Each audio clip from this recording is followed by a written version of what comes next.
Welcome. Straight from the CJ Driving School playbook, we are about to tackle one of the key show me, tell me questions from the UK driving test. In just the next few minutes, you're going to master how to check your engine coolant and sound like you've been doing it for years. So let's just dive right in. Okay, I want you to think of your driving test a little differently. It's not just a test, it's a series of quests. Yep, quests. And each one is a chance for you to prove you are a truly capable driver. Today's quest? Oh, it's one of the most common ones you're going to face. And there it is.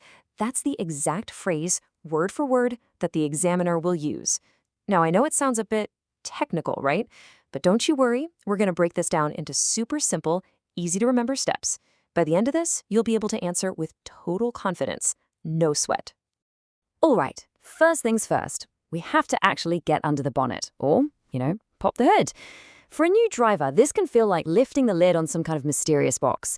But really, it's just another part of the car that you're about to master. Let's see how it's done. It's a really simple 4-step process. First, inside the car, you're going to pull the release latch. You'll hear a kind of pop from the front.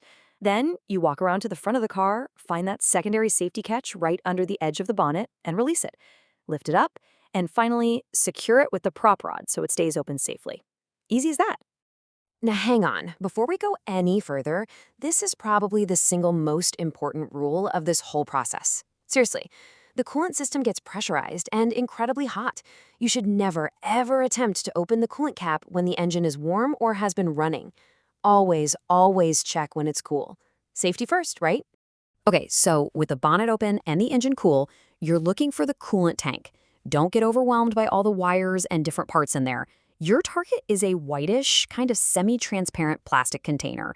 And the big clue? Look for a symbol on the cap. It's often a little fan or a thermometer symbol. That's how you'll find it. So, you've found the tank. Excellent. Now for the moment of truth. This is the core of the quest, actually checking the level to see if it's, sufficient. Just look on the side of that tank. You'll see 2 little lines, one that says min and one that says max. It's so simple. The coolant level should just be floating somewhere between those 2 lines. If it is, you're golden. That means the engine has sufficient coolant. If it's down at or even below the min line, then it's too low. So, what happens if you check and you find the level is too low? Well, the examiner wants to know that you wouldn't just ignore it. They want to hear that you understand what the next step is.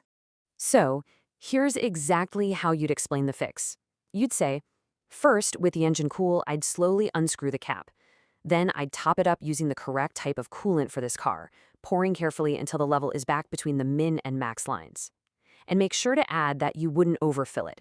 Finally, you tell them you'd screw the cap back on securely. That right there is the complete, perfect answer. And just like that, you've unlocked a brand new skill.